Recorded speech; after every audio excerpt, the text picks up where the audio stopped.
Well, hi everybody and welcome.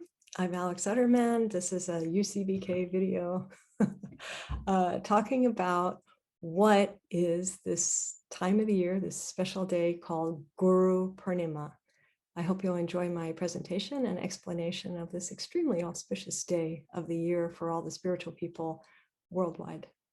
So this is a beautiful presentation about Guru Purnima. I hope you'll enjoy it. So what is Guru Purnima?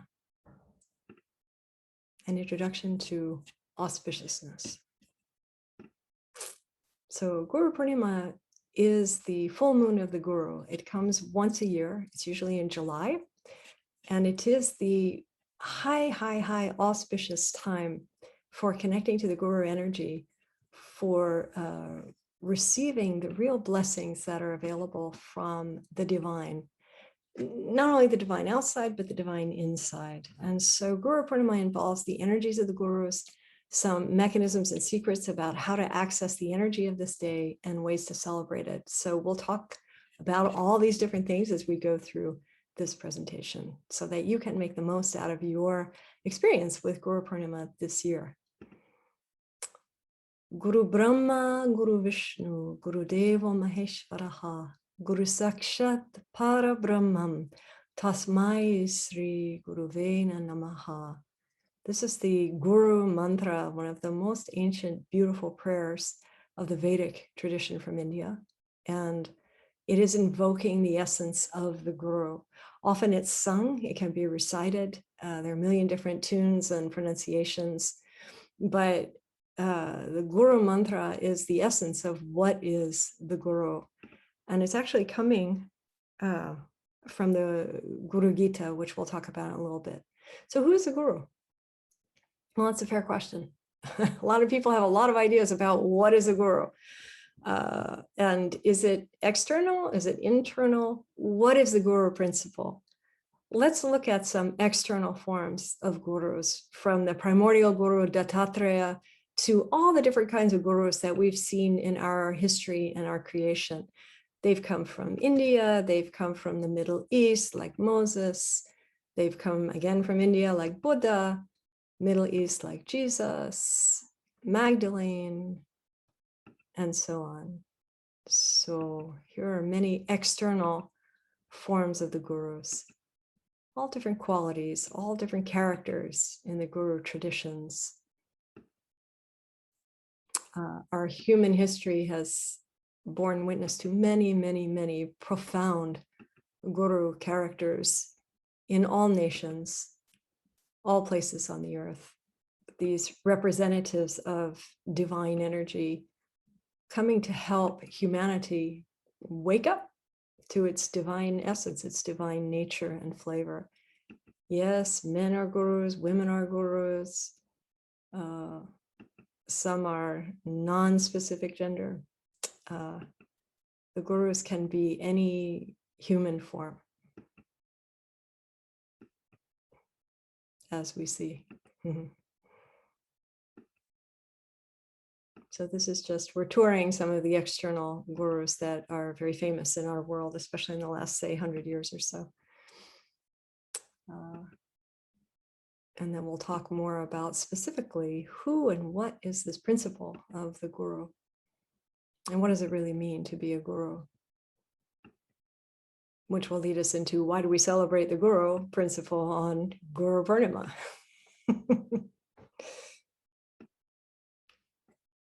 So yes, Dattatreya, again, back to the primordial essence of the Guru, the generator, operator, destroyer, the God in motion in one form. Again, Dattatreya. So who is the Guru? In an external form, yes. So we've seen many physicalized examples over our human history of different Guru characters who bring the light again and again and wake up humanity. It's also an internal form. There's a Guru inside of us. Each of us has a third eye. And in the Vedic tradition of India, they will call the Guru Stan. The third eye is literally the stan, the seat of the Guru. It's the place in our human energy system where the Guru resides. the consciousness resides, the creation awareness, the intelligence of our universe, you could say, non-specified in a form. The Gurustan, the seat of the Guru. Again, there's a depiction of the third eye. The syllable gu is that which is beyond the gunas, the subtle forces of creation. Ru is that which is beyond rupa, all forms in creation. The one who bestows the state beyond all forces and forms is said to be the Guru. This is an excerpt from the Guru Gita, which again, we'll talk about a bit later in this presentation. So each of us is having an internal guru in us. It means you are the light of the world. Your internal light is that principle, that force in you and in us collectively as humanity. Who is the primordial guru? Again, a very good question. Who is the primordial guru? Where's the origin point of all of the lineages of gurus? The Guru Paramparas, it's called in Sanskrit, Dattatreya. Let's talk about Dattatreya. So Dattatreya is an astounding character who actually did incarnate as a human being. I'm not entirely sure he had 3 heads when he did, but he's usually depicted with 3 heads to show that he is representing all 3 gunas, the forces that shape this creation, the generating, the operating, the destroying, the rajas, the sattva, and the tamo gunas that comprise the generating, operating, destroying cycles, the G-O-D in our creation. By encompassing all 3 of them, Dattatreya's energy is actually transcending all of the gunas. He is both in the forms and beyond the forms at the same time. That is the nature of Dattatreya. So here are some Dattatreya saints. Here are some visual poster art images from India about Dattatreya. He is the primordial guru, the doorway through which the clarity of this creation flows to humanity. Regardless of what religion, regardless of what path, regardless of what lineage, ultimately everything spiritually aware and awake on our planet goes back and has its origin point in Dattatreya. It's like the primordial guru energy. Here, the 3 are split into forms. So you can see, here's the generator, what they call Brahma in the Vedic culture, the operator, Mahavishnu, and the destroyer, Shiva, representing the 3 gunas, representing these 3 forces of our creation, and the cycles of generating, operating, destroying over and over and over again. So some Dattatreya saints in our own history include these characters. So Jesus, very strong Dattatreya character. On the right, Shirdi Sai Baba wearing the kerchief, a great miracle healing saint who died in 1918. Lord Buddha, a strong Dattatreya. Mahavatar Babaji, many people know him from the Yogananda lineage, or other people know different forms of Mahavatar Babaji who have incarnated in Himalayas and other places on the planet over our history as human beings. Bottom left is Sri Ramakrishna, and bottom right is Ramana Maharshi. These are just some Dattatreya saints in our human history. There are many, many, many, many, many. Who is the guru of Dattatreya? Well, if he's the primordial guru, everybody's got to have a guru, right? Somebody, some force, some capacity, some character who opens our channels and opens us up to the larger realities of the planet. Well, Dattatreya also has a guru, and his guru is Mother Divine. There she is, depicted as the universal feminine force, the Shakti or the Shekinah. She is holding the 3 in her hands. She created them, the generator, the operator, and the destroyer who formed Dattatreya. So literally, and in the stories of Dattatreya, when he was incarnate, he had 24 separate gurus from nature, literally Mother Nature showing him the reality in both the natural and the supernatural aspects of this creation, so that he can become the bridge point between the 2 and then help all the other souls over that sort of hump, you could say, of illusion that the material world is all there is. She teaches him through 24 gurus, who include the 5 elements: the earth, the fire, the sky, the water, the air. She teaches him through her presence as the oceans. She teaches him through her presence as the sun and the moon. She teaches him through different insects, different animals, different reptiles, and 4 human beings, who each give him some idea of how to function as a spiritual character in this planet. Just one example of the 24 gurus from nature, from the mother to Dattatreya, is the python, or like a boa constrictor, the big snake that eats its prey and then needs to bask in the sun to digest what it ate. And from observing this kind of big snake, Dattatreya learned how to digest energy after doing a lot of meditation work. Meditating, going very high as a consciousness soul, and then needing some time to, as it were, bask in the sun and digest that energy. So not to keep pushing it after a certain point. So like that, through these different aspects and animals and people and so on, Mother Divine taught Dattatreya exactly who she is and what her full array is. And by extension, who and what then he is as well. So Dattatreya's nature, the Guru's nature, is teaching us all of those things as well. Yes, Mother Divine through 24 gurus in nature. So who is a guru? Here's Ramakrishna, Sri Ramakrishna Paramahamsa, saying, I can't stand anyone calling me guru. It irritates me. Who is the guru? Sat Chit Ananda, the bliss awaken itself. Sat Chit Ananda alone is the guru.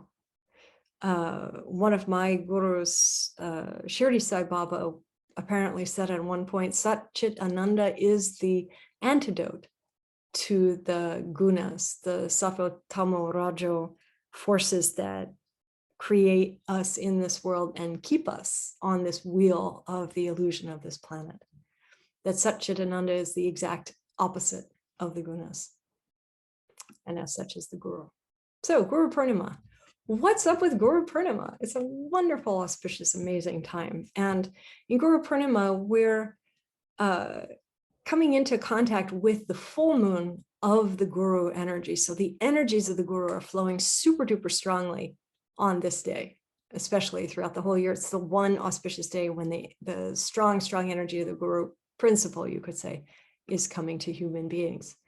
And we'll talk about some of the mechanisms and the secrets of Guru Purnima, like how to understand it a little bit better so you get more out of this day if you choose to observe it. This year, which is 2021, Guru Purnima falls on July 24th. Since it's a lunar calendar experience, it goes by the full moons, it will change year to year. And finally, ways to celebrate and access the energies so that you can really receive a lot of blessing and extraordinary awarenesses and consciousness experiences on Guru Purnima, the full moon of the Guru. So let's talk about the energies of the Gurus. Any Guru from any tradition, any religion, any path is activated on this day. They all link to Dattatreya, the primordial Guru energy, regardless what Guru it is, what religion, what ostensible path it is.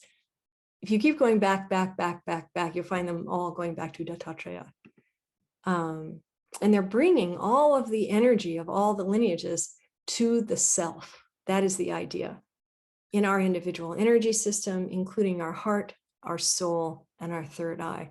So Guru Purnima is potentially a very activating time for spiritual people, for spiritual awareness, for a higher consciousness to evolve in us. And we're strengthening that inner Guru, the Guru Stan, that seat of the Guru in us, by celebrating the external Guru. So I wrote it like strengthening the Guru within by celebrating the Guru without. So let's talk some mechanisms and secrets, if you will, of Guru Purnima. The Guru energy is flowing the strongest on this day. It is the most accessible to anyone with an open heart. And it doesn't matter what you consider your Guru or who you consider your Guru. The principle is the same. It means practically the boons are possible. You can ask the really high divine blessings that you want from the cosmic, from divinity, from the universe, from however you think of these things. Maybe it's Jesus or Buddha or a particular guru's name or nature. She is a great guru after all. Whatever you're asking heartfully from the guru energy, it will happen. It's the one day when they get the clearance and they can give it to you, especially in terms of what you're asking for others, or in terms of being able to serve others in a divine way. So generally, if we're asking selfish things for ourselves, yeah, those might not get granted so easily. But when you're asking for, let's say, consciousness or healing abilities or some clarity in your own life, in order to be able to help others, that the Guru principle really loves, and those kinds of things get blessed very easily. Whatever your particular guru is asking from the lineages on this day, especially for their students, it will come to pass. So for example, I have a guru. If my guru asks his guru, who then asks his guru or her all the way back to Dattatreya, on this one day, it goes through the whole chain of all the gurus, and they give the blessing, like what they really want to give their students, then they'll give it. It's a day of extreme clearance from the divine. That's the real beautiful meaning of Guru Purnima and the potential for observing this day in different ways. So yeah, Guru Purnima day, that day is the master's energy.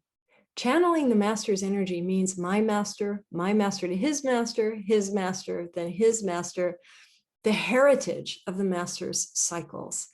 There's no way the illusions, the distractions, diversions, tricks, games, there's nothing in the way on this one day can touch the master's cycles at this time. It is their energy. That's why they called it Guru Purnima, the moon of the Guru. A high percentage of that energy he is controlling in his hands on that day. At that time, he can create, he can make certain amazing things done in your life by grace of Mother Divine. This is from my own master, Sri Kaleshwar, a great healing and miracle energy saint well, he left his body in 2012, but he's still very active on the planet today. So we're looking at this relationship between the cosmic, the infinite, unbounded awareness that is the consciousness of our universe, you could say. Sometimes it's really hard to grasp that, right? It's kind of esoteric, or it's a little bit, infinity is kind of hard to get your hands around. Let's say it like that. But when you have a dot in the infinity, a person to connect through to the infinity, like a Jesus or a Buddha or this one or that one, then it makes it very easy, right? Because then they have access to their whole cycle all the way back to the infinite. It's like an easier relationship to go through that doorway, I think, to receive all the blessing that's waiting for us from the infinity when we're going through a specific identity, a specific persona, somebody who lived or is still living on this planet in a physical body. And ultimately, of course, what we're really talking about is going back to the Mother Divine. So the Mother, through the auspices of the Guru energy, is blessing humanity with the really deep things that we're asking, or that the Gurus are asking on our behalves. So mechanisms and secrets, continuing along, Rakti, Bhakti, Shakti, Mukti. There are stages of spiritual development for the mundane to the sublime. So Rakti means enjoyment. It's like you live the normal life. That's where we all start off in this creation generally. You know, you're born, you have your enjoyments, we have the things that we like to do, we're growing like that. At a certain point, we hit devotion. Maybe that's through a church or a religious path, or, you know, some kind of organized religion, or maybe it just comes like we feel devoted to nature, or we feel devoted to other people, some kind of bhakti, some kind of feeling of devotion to the divine. From the bhakti comes the shakti, energy and power. Shakti is the generic name in Sanskrit of the divine feminine, the power, the force. May the shakti be with you. And once that's occurring, you connect to the shakti, then comes the mukti, liberation of a soul. That means a soul who doesn't have to come back again and again and again, a soul who's freed from the bonds of karma, and can simply merge back into the cosmic if they would like, or they could come back as a holy soul, as a divine soul on this planet to help more characters cross over the bridge, as it were, from the mundane illusion to the high consciousness, kind of like the Bodhisattva vow in that sense. So Rakti, Bhakti, Shakti, and then Mukti. On Guru Purnima particularly, we're using the Rakti in the Bhakti to access the Shakti. And hopefully we're getting some Mukti as a result of that. I'll explain more. So ways to celebrate and access the energies on Guru Purnima. And I put a little note here, any practices or ceremonies done on Guru Purnima will be stronger when they are done as a group. But you can do stuff on your own if you're at home and, whatever. So bhakti practices to access the energy include abhishek, like bathing with a liquid, usually water or rose water or milk, something like that, to any statue that you might have of a divine figure or character. Doesn't matter who it is. It's something embodying that principle of the energy of the gurus. And so when we bathe them, we're using the water element to essentially bathe our own karmas, truthfully. You can also abhishek with flowers to a guru statue or photo. That means like throwing flowers with your prayers and your intention, like rose petals or little flower pieces or something. Reading the Guru Gita in entirety, which I'll explain about when we get there. Lighting a candle or incense in front of a statue and a photo of a guru, or meditating on the guru's image mentally or without a statue and photo. So these are bhakti practices, but already they're starting to unlock the shakti. When we give devotion to the divine in its different forms, what flows back to us is the power and blessing from them. Oops, sorry about that. Let's go to actually like strong shakti practices would include meditating, chanting. I would suggest the Guru mantra 41 times or more, but there's a beautiful formula. If you chant the Guru mantra 41 times in a row, especially on Guru Purnima, oh my God, but at any time, it brings automatically the energy of the Guru lineages front and center. They're paying attention. What do you want? And on Guru Purnima, you can ask, hey, I really want this. And see what happens. Another Shakti practice would be performing a Firehoma, chanting mantras to the gurus.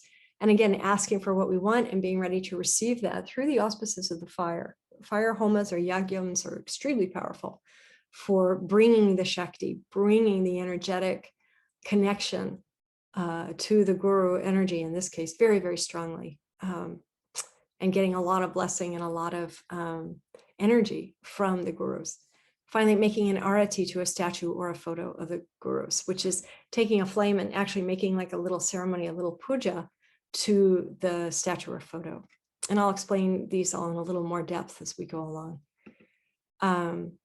So let's talk about abhisheking, bathing a statue with liquids. You could also, in lieu of a statue, if you had a Shiva lingam, like an egg-shaped rock of any shape or size, you could do the same thing. You could bathe or abhishek that. A Shiva lingam, an egg-shaped stone, is the symbol for the infinity of God, the Shiva energy, the sky, the space element.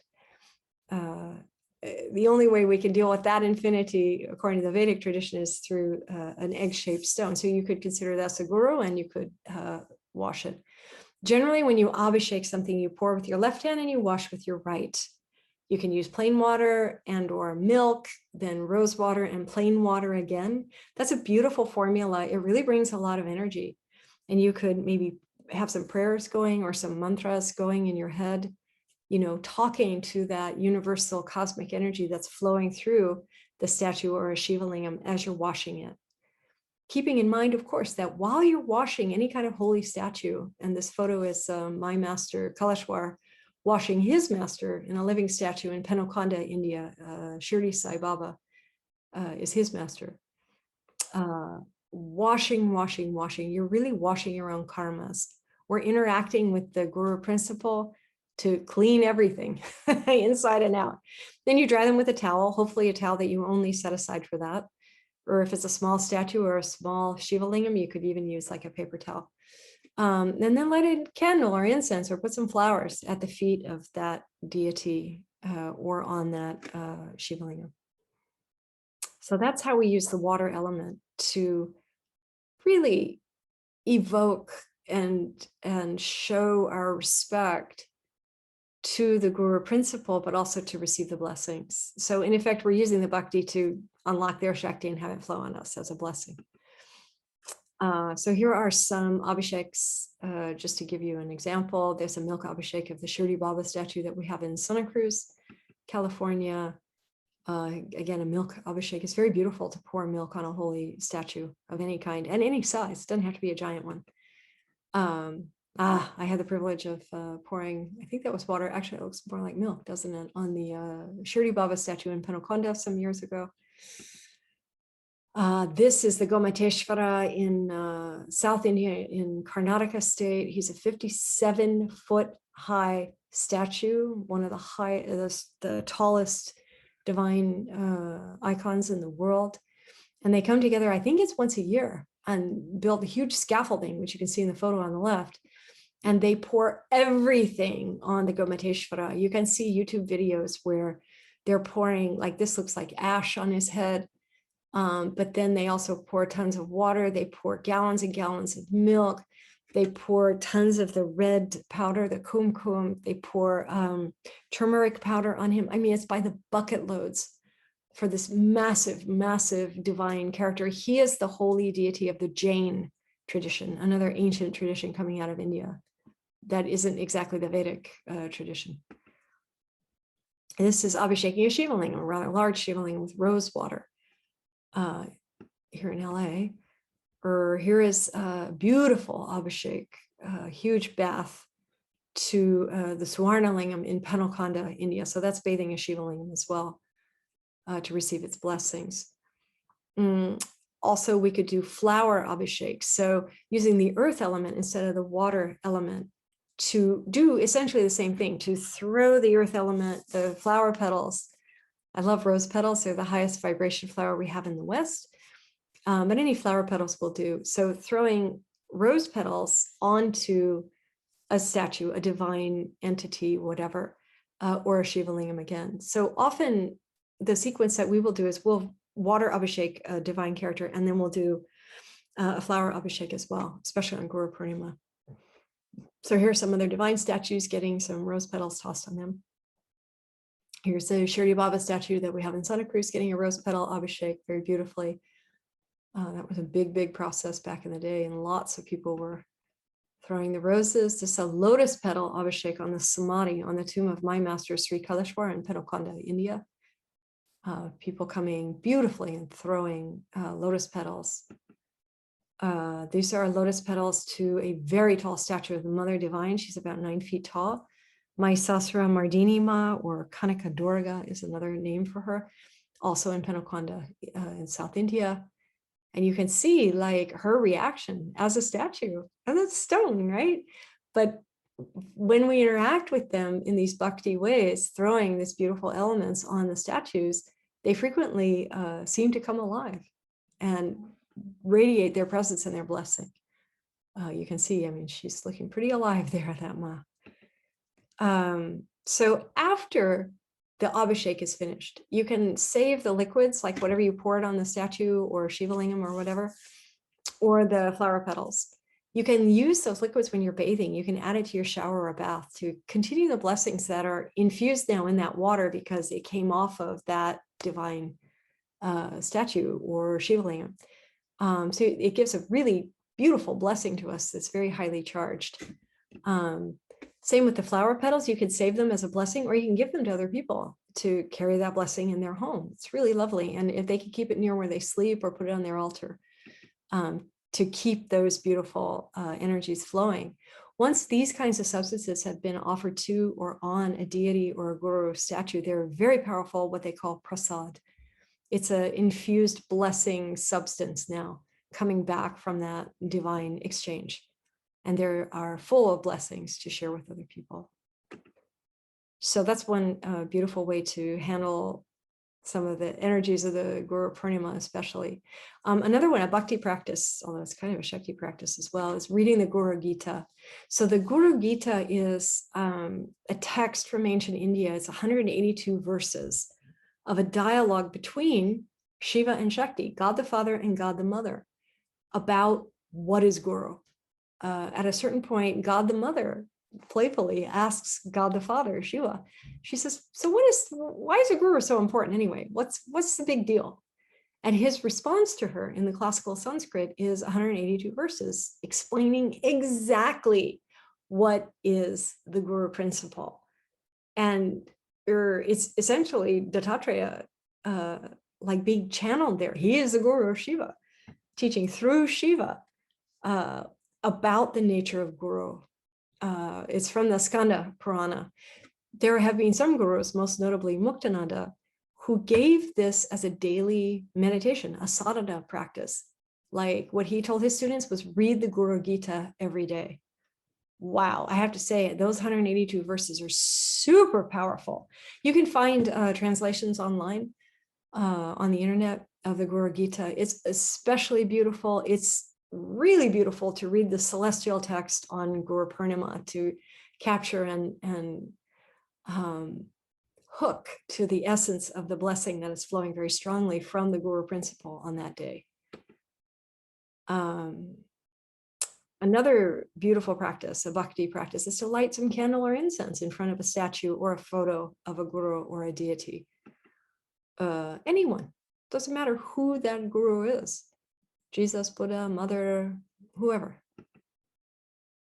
really doesn't matter. The point is that act of devotion, like putting a little candle there. Why do we use candles in churches and temples? There's a reason. Using the fire element, it's invoking the divine and giving our kind of respects to them as divine characters. So lighting a candle like that. And also, you can do that after, like if you, let's say, have a little statue of some deity and you wash it and then you put some flowers on it, and then you can light a little candle or some incense there also for that deity. It's just continuing that devotional quality and also receiving their blessing in exchange for that or in response to that. So another bhakti practice is meditating on the Guru's image, either mentally, like you hold that character in your mind, however you think of them, or literally in front of a statue or a photograph of that character. So you can keep opening your eyes and looking, to connect to the cosmic energy, the universal, unbounded, infinite energy and consciousness that's flowing through that person that you're linking to. Again, it doesn't matter if they're still on the planet or if they died many, even centuries ago. That's a way of connecting to the energy through that given representative of the energy. Some beautiful examples of sitting in front of the gurus and thinking on them. So let's talk shakti practices. Meditating with the Guru mantra, especially chanting the mantra either aloud or silently 41 times in a row. So I'll sing the Guru mantra a couple of times so that you can learn it. Actually, you could just play this part of the recording over and over again if you feel like. And when you learn it, then you can find, like on a rosary or a mala or some kind of way, like get some paper clips or something, set out 41 so that you can count 41 times and see how this works, especially if you go into it with a specific intention or prayer. Hey, I really want to know, what is this Guru energy? Hey, I really want to be blessed in such a way, some specific request that you have. And then silently or aloud, actually, either way, chant the Guru mantra 41 times and see what happens. So the Guru mantra is, I'll say it once and then I'll sing it a couple of times. Guru Brahma, Guru Vishnu, Guru Devo Maheshvaraha, Guru Sakshat Parabrahmam, Tasmai Sri Guru Vena Namaha.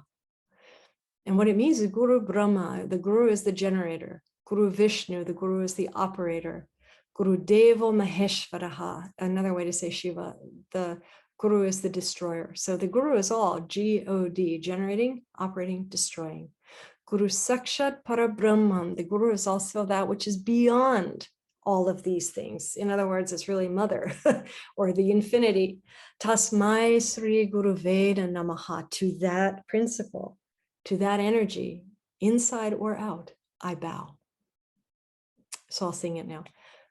You can always put an om in front of it, like the first time you sing it, and then after the subsequent iterations, if you're going to do 41 times, you don't need the om again.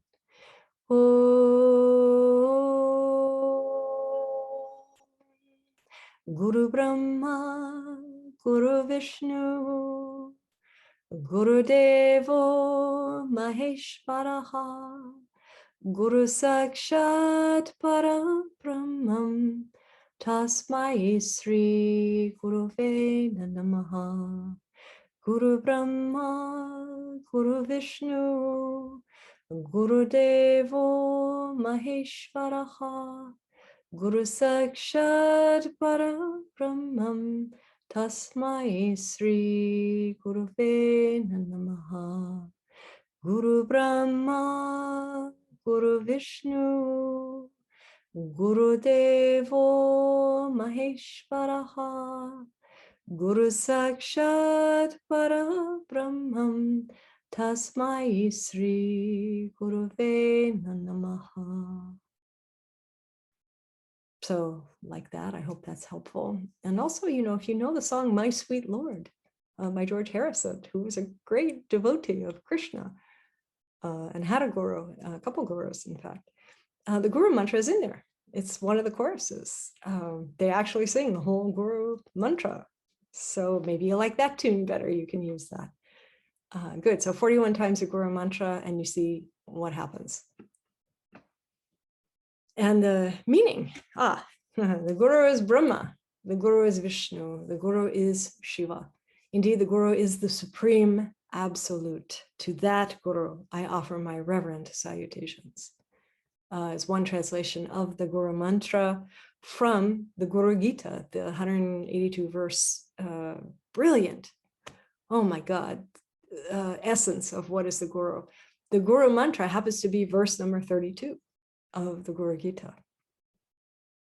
That's where it comes from. So I kind of feel like it's a mula mantra when you do the Guru mantra, Guru Brahma, Guru Vishnu, Guru Deva, Maheshwaraha, etc. It feels like you're really bringing the whole essence of the Guru Gita, all 182 celestial verses of it, into your consciousness, like in one straight shot.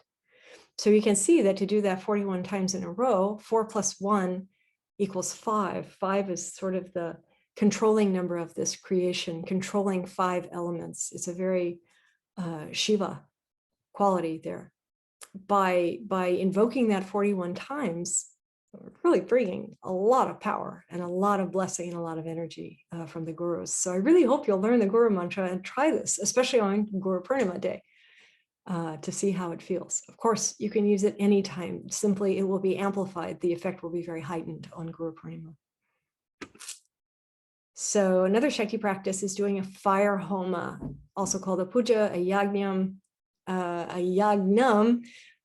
agnihotra, a havan. It has a lot of names. Different parts of India, different traditions in the Vedic tradition call it different things. We call it a Firehoma where I'm from. And when you do a Firehoma, you can chant the mantras like the Guru mantra 41 times into the fire. So we do a lot of holy fires here in the US, in Los Angeles, via UCBK, my organization. I'll give the URL at the end and you can figure out how to tune into the Firehoma that we'll be doing on Guru Purnima day. It will be very powerful. This is my master Sri Kailashwar doing a Firehoma in the temple in Penukonda in South India, and right behind him is the living statue of his master, Shirdi Sai Baba. This is a fire pit in Penukonda. So when the Vedic tradition, when they do Firehomas, they have a very formalized way of building the fire pit and using it to create beautiful, beautiful blessings for people. Here's another Firehoma with a beautiful saint named Adi Shakti. Or here's another beautiful Firehoma that was in California with Kailashwar, in Laytonville, California. In Santa Cruz Mountains in California. This was a Guru Purnima. I believe this was 2018 Guru Purnima. Really powerful Firehomas. This was 2009, also in Laytonville. You can see all the what they call orbs in conventional spirituality. We know them in the Vedic tradition. They're angels. The pots of light that surround. So the fire is in here. And the people who have attended the fire ceremony, the Homa, are making pradakshina. They're making a circumambulation around the fire after the ceremony is over to seal in, to take in the final blessing of the Firehoma. These are some of the offering things that we would put in a holy Firehoma. different types of fruits and flowers and seeds and oils to go into the fire to receive the maximum blessing from the divine, offering into a Firehoma. Here's another Firehoma in Los Angeles, California. And we do live stream our Firehomas from UCBK. So if you're interested in watching from anywhere in the world, you certainly can. This is another Shakti practice, is making an arati. Arati means you take the flame in a circular way in front of the eyes of a deity statue. Again, any size. It could be a very small one. You're just making a beautiful circles with the flame. Or it could be a photograph of a divine character. Anybody, it doesn't matter who it is. They're all doorways to the divine, you know, whether it's Jesus, Buddha, Krishna, who cares? They're all a particular doorway, a flavor of the divinity into the infinity of God's blessing and nature. So it doesn't matter which one you love. You can make an arati in front of them and receive the blessing. It comes from their eyes into the flame, like some of their soul essence, some of their cosmic awareness comes into the flame, and then we take the flame, or we look at the flame, and some of that cosmic awareness is coming to us. So here are different types of aratis, different saints. So this saint, Ganapati Satchidananda, he's making an arati to a giant Shiva lingam. We talked about the egg-shaped stones that also represent a divine principle. This is in Panakonda, making an arati to the Shirdi Baba statue there. Very powerful. This is my master Kaleshwar making an arati to the Alahala lingam, a very powerful Shiva lingam in Panakonda. So everybody could get those blessings. Yeah. So there are lots of ways that you can access the energy, that you can enjoy the energy, that you can experience the energy of the gurus in your own soul, in your own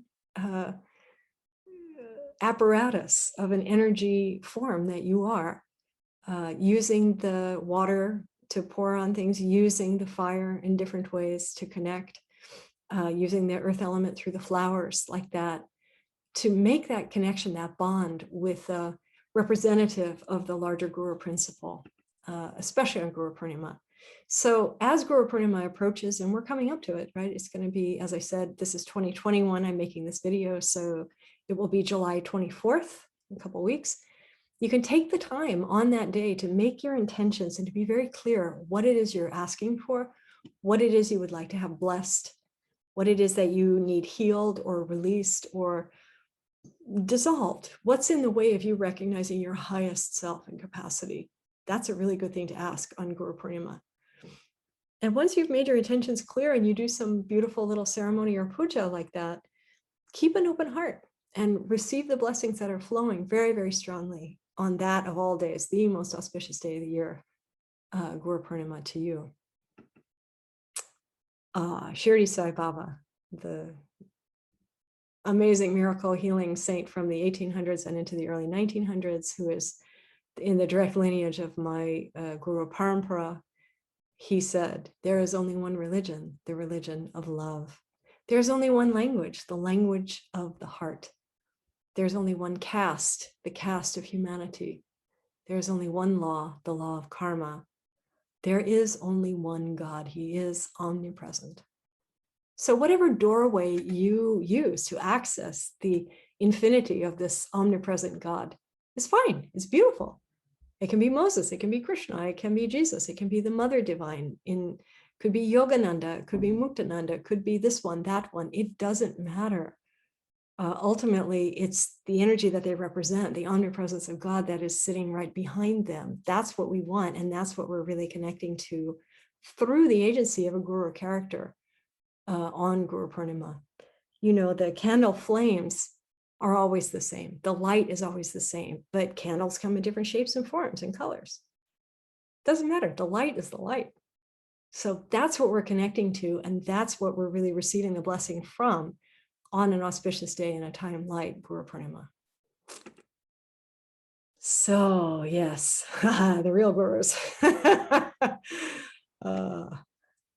Wishing you a very, very happy Guru Purnima. I hope that this video has helped to explain a little bit more about what is Guru Purnima and how you might access energy and blessing on this very auspicious day.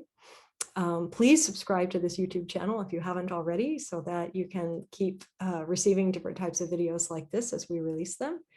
And if you would like to know more about our Guru Purnima program, you can connect with me at ucbk.org, the Universal Church of Baba's Kitchen. We're doing many events, as always, around this great time of Guru Purnima to help everybody receive even more energy and blessing during this time. So thanks for watching, and hope to see you very soon. And namaste.